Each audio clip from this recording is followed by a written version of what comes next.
السلام عليكم ورحمة الله وبركاته.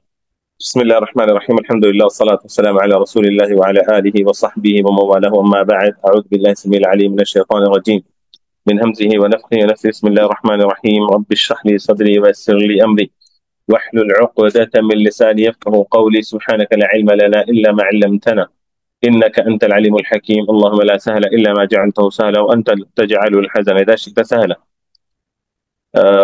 عزیز معزز طلبہ اور طالبات، جیسا کہ آپ سب جانتے ہیں کہ ہم عقیدے کی بہت اہم کتاب العقیدۃ الطحاویہ کہ بہت مختصر اس کا متن ہے، پڑھ رہے ہیں۔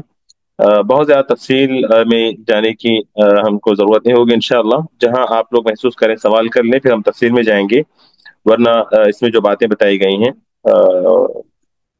تقریباً ہم نے کتاب التوحید میں، عقیدۃ الواسطیہ وغیرہ میں پڑھ لی ہیں۔ تو بات میں سے اوپر سے ہی شروع کر لیتے ہیں ہم لوگ۔ جو اصل میں اللہ رب العالمین کی صفات کا تذکرہ چل رہا ہے یہاں پر۔ 15 میں دیکھیں کہ وَكَمَا كَانَ بِصِفَاتِهِ أَزَلِيًّا، بلکہ اس سے پہلے 13 سے شروع ہو رہا ہے یہ موضوع، وہ ابھی اسی تسلسل میں ہم لوگ کہ ما زال بصفاته قديما قبل خلقه لم يزدد بكونهم شيئا لم يكن قبلهم من صفته وكما كان بصفاته أزليا كذلك لا يزال عليها أبديا۔ اللہ کی جو صفات ہیں وہ نئی نہیں ہیں، ازلی صفات ہیں۔ اللہ رب العالمین اپنے مخلوق کو پیدا کرنے سے پہلے سے ہی ان تمام صفات سے وہ متصف ہے۔ جیسا کہ 16 میں انہوں نے امام طحاوی رحمہ اللہ نے 16 میں کہا کہ لیس بعد خلق الخلق استفاد اسم الخالق ولا باحداث البریۃ استفاد اسم الباری، کہ مخلوق کو پیدا کرنے کے بعد ہی اللہ تعالیٰ خالق نہیں ہوا، بلکہ مخلوق کو پیدا کرنے سے پہلے سے وہ خالق ہے۔ جس طرح البریہ یہ بھی مخلوقی ہے، البریہ مخلوقات، تمام مخلوقات کو پیدا کرنے سے پہلے جیسے اللہ تعالیٰ باری ہے، ویسے ہی اللہ تعالیٰ خالق بھی ہے۔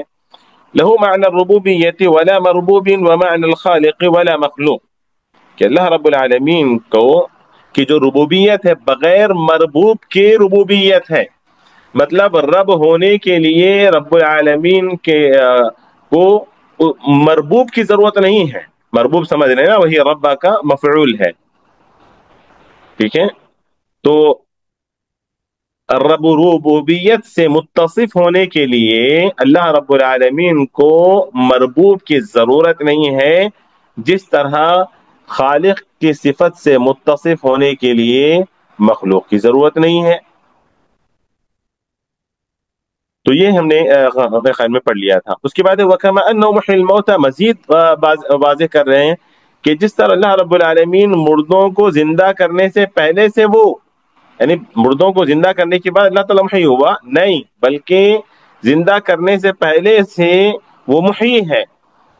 اللہ تعالیٰ محی ہے مردوں کو زندہ کرنے سے پہلے، یعنی کہ جس طرح انسان کو ہم کھیلنے کے بعد ہم اس کو کہیں گے کہ ھذا لاعب، یہ کھیلنے والا ہے نا؟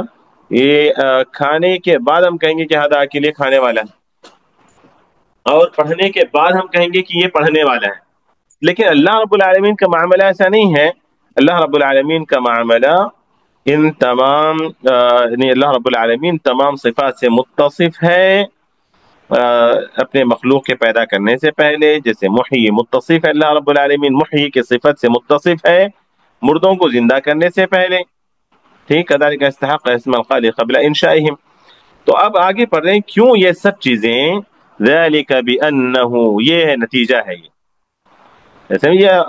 سبب یہ ہے کہ اللہ رب العالمین ہر چیز، یعنی جتنی اس کی صفات ہیں ان تمام صفات سے اللہ رب العالمین متصف ہے۔ ذلك بأنه على كل شيء قدير وكل شيء إليه فقير وكل أمر عليه يسير لا يحتاج إلى شيء ليس كمثله شيء وهو السميع البصير۔ اللہ رب العالمین ہر چیز پر قادر ہے۔ اس بات کو لے کر بعض جماعتوں کا اختلاف رہا ہے، جسے معتزلہ کہتے ہیں کہ اللہ رب العالمین ہر چیز پر قادر نہیں ہے، مطلب جو چیز ہے اس پر وہ قادر ہے، جو چیز نہیں اس پر قادر نہیں ہے۔ جبکہ یہاں پر جو شے، واللہ علی کل شیء، ذلك بأنه على كل شيء قدير، اور قرآن میں کئی مقامات پر واللہ على كل شيء قدیر۔ تو معتزلہ کہتے ہیں کہ اللہ تعالیٰ بندوں کے اعمال پر قادر نہیں ہے۔ ایسے عجیب عجیب یہ اختلافات ہیں، اور بعض نے تو حد کر دی، ایک ہندوستانی میں کہا کہ اللہ ہر چیز پر قادر نہیں ہے۔ کہ کیسے نہیں ہے؟ ہاں نہیں ہے، اللہ سونے پر قادر نہیں ہے، اللہ جھوٹ بولنے پر قادر نہیں، نعوذ باللہ، اللہ تعالیٰ یہ کرنے پر قادر نہیں ہے۔ اتنے غلط کام تھے سب کا سب۔ بولو اللہ تعالیٰ یہ کر سکتا ہے کیا؟ نہیں کر سکتا، مطلب اللہ قادر نہیں ہے۔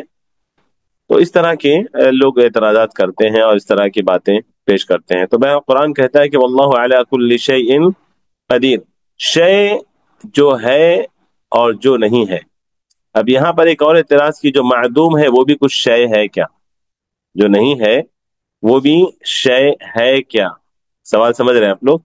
جو معدوم ہے وہ شے ہے نہیں ہے؟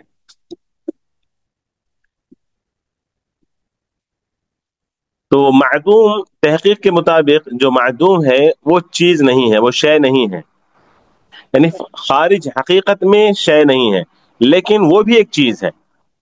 جیسا کہ اللہ رب العالمین نے ان زلزلۃ الساعۃ شیء عظیم کہا کہ زلزلہ ایک شے عظیم ہے۔ اچھا، اللہ تعالیٰ خود اپنے بارے میں کہتا ہے انما امرہ اذا اراد شیئا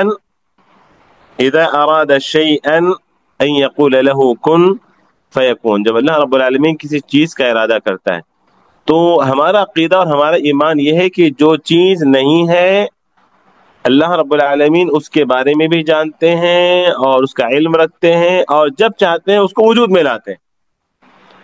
تو کہتے ہیں کن تو فیکون، وہ چیز ہو جاتی ہے۔ جیسے اللہ تعالیٰ نے انسان کے بارے میں کہا وَقَدْ خَلَقْتُكَ مِن قَبْلُ وَلَمْ تَكُ شَيْئًا، عیسیٰ علیہ السلام کے بارے میں کہ وَقَدْ خَلَقْتُكَ مِن قَبْلُ وَلَمْ تَكُ شَيْئًا، ہم نے تمہیں پیدا کیا پہلے تم کچھ تھے ہی نہیں، وَلَمْ تَكُ شَيْئًا۔ تو جو چیز نہیں ہے اللہ تعالیٰ کے پاس اس کا علم، وہ اللہ رب العالمین کے علم میں شے ہے، اللہ رب العالمین کے علم میں وہ چیز ہے، لیکن خارج میں حقیقت میں ظاہر میں وہ چیز نہیں ہے۔ لیکن اللہ تعالیٰ اللہ رب العالمین جب چاہتا ہے اس کو ظاہر کر دیتا ہے۔ تو اللہ رب العالمین قادر ہے ہر چیز پر۔ وَكُلُّ شَيْءٍ إِلَيْهِ فَقِيرٌ، ہر چیز اللہ رب العالمین کی محتاج ہے، ہر چیز اللہ رب العالمین کی محتاج ہے۔ یا ایھا الناس انتم الفقراء الی اللہ، اے لوگو تم اللہ کے، تم سب محتاج ہو اللہ رب العالمین کے۔ تو ہر چیز، صرف یہاں پر انسانوں سے خطاب کیا گیا ہے، ورنہ ہر چیز اللہ رب العالمین کی محتاج ہے۔ اور آگے کیا کہا گیا؟ وَكُلُّ أَمْرٍ عَلَيْهِ يَسِيرٌ، اور ہر چیز اللہ رب العالمین پر آسان ہے۔ جیسا کہ اللہ تعالیٰ فرمایا کہ انما امرہ اذا اراد شیئا ان یقول له کن فیکون، اللہ رب العالمین کن کہتا ہے تو وہ چیز ہو جاتی ہے۔ اللہ رب العالمین پر ہر چیز، اللہ رب العالمین پر ہر چیز آسان ہے۔ اس کے بعد کہتے ہیں لا يحتاج الی شیء، اللہ رب العالمین کسی چیز کا محتاج نہیں ہے۔ اللہ الصمد، اللہ رب العالمین بے نیاز ہے۔ پھر کہتے ہیں لیس کمثلہ شیء وہو السمیع البصیر، اللہ رب العالمین کے مثل کوئی چیز نہیں ہے، وہ سننے والا اور دیکھنے والا ہے۔ یہ دراصل لیس کمثلہ شیء یہ مشبہہ پر رد ہے، وہو السمیع البصیر یہ معطلہ پر رد ہے۔ مطلب مشبہہ جو تشبیہ سے کام لیتے ہیں ان کو رد کیا گیا ہے یہ کہہ کر کہ لیس کمثلہ شیء، اور جو اللہ تعالیٰ کی صفات کا انکار کرتے ہیں معطلہ وہو السمیع البصیر یہ کہہ کر ان کا بھی رد کیا گیا ہے۔ لیکن قرآن میں آپ دیکھیں گے یہاں پر اللہ نے کہا کہ لیس کمثلہ شیء، اللہ کے مثل کوئی چیز نہیں ہے، اور کہا گیا کہ وَلِلَّهِ الْمَثَلُ الْأَعْلَى، اور اللہ رب العالمین کے لیے بہت اعلیٰ مثال ہے۔ اللہ رب العالمین کے لیے اعلیٰ مثال، ایک تو اللہ رب العالمین کا مثل نہیں ہے، اور دوسری طرف اللہ رب العالمین کی مثال ہے۔ کیا مطلب ہے اس کا؟ مفسرین یہاں پر مثل کا جو معنی بیان کرتے ہیں، قرآن میں جو دوسری جگہوں پر مثل کا لفظ آیا اللہ کے لیے وَلِلَّهِ الْمَثَلُ الْأَعْلَى یا وَلَهُ الْمَثَلُ الْأَعْلَى، یا پھر لِلَّذِينَ لَا يُؤْمِنُونَ بِالْآخِرَةِ مَثَلُ السَّوْءِ وَلِلَّهِ الْمَثَلُ الْأَعْلَى، تو قرآن میں کئی مقامات پر اللہ رب العالمین کے لیے مثل کا لفظ استعمال ہوا ہے کہ اللہ کے لیے مثل ہے. تو یہاں پر مثل سے مراد اللہ کی تشبیہ یا اللہ کے جیسی کوئی چیز نہیں، بلکہ مثل سے مراد یہاں پر الصفہ یعنی صفت الکمال ہے. وَلِلَّهِ الْمَثَلُ الْأَعْلَىٰ یعنی اللہ رب العالمین کی جتنی صفات ہیں وہ صفات کمال ہیں. یہ ہے وَلَهُ الْمَثَلُ الْأَعْلَىٰ فِي السَّمَاوَاتِ وَالْأَرْضِ. تو قرآن میں جہاں بھی اللہ کے لیے مثل کا لفظ آیا ہے اس کے معنی ہے کہ اللہ رب العالمین اکمل ہے. اللہ رب العالمین کے تمام صفات میں وہ کمال مطلق رکھتا ہے. اللہ رب العالمین کامل ہے اپنی تمام صفات میں. کیونکہ وَلِلَّهِ الْمَثَلُ الْأَعْلَىٰ اس لیے کہا گیا کیونکہ اللہ کئی ایسی صفات ہیں جو انسان کے اندر بھی ہیں. جیسے انسان بھی زندہ ہے، انسان بھی رحیم ہے، انسان بھی رؤوف ہے، انسان بھی عزیز ہے. تو لیکن یہ تمام صفات میں وہ کامل نہیں ہے. اللہ رب العالمین اپنے تمام صفات میں کامل ہے. اس کے بعد امام طحاوی رحمہ اللہ کہتے ہیں خلق الخلق بعلمہ. یہ تقدیر کے مراتب ہیں. خلق الخلق بعلمہ، اللہ رب العالمین نے تمام مخلوق کو اپنے علم سے پیدا کیا ہے. اس کے بعد کہتے ہیں وقدر لهم اقدارا، اللہ تعالیٰ نے تمام مخلوق کی تمام مخلوقات کی جس کو اللہ نے پیدا کیا ہے تمام کی تقدیریں بھی بنا دی ہیں.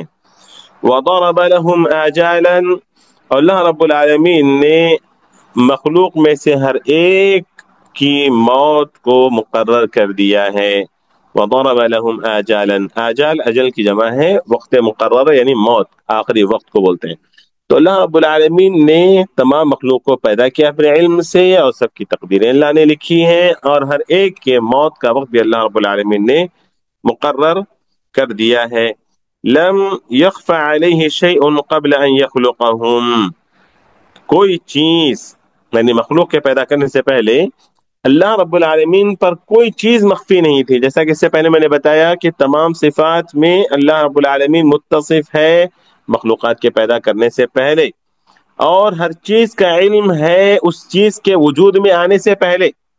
اللہ رب العالمین کو ہر چیز کا علم ہے اس چیز کے وجود میں آنے سے پہلے. تو کہتے ہیں لا یخفى علیہ شیء قبل ان یخلقهم، مخلوق کو پیدا کرنے سے پہلے اللہ رب العالمین پر کوئی چیز چھپی ہوئی نہیں تھی.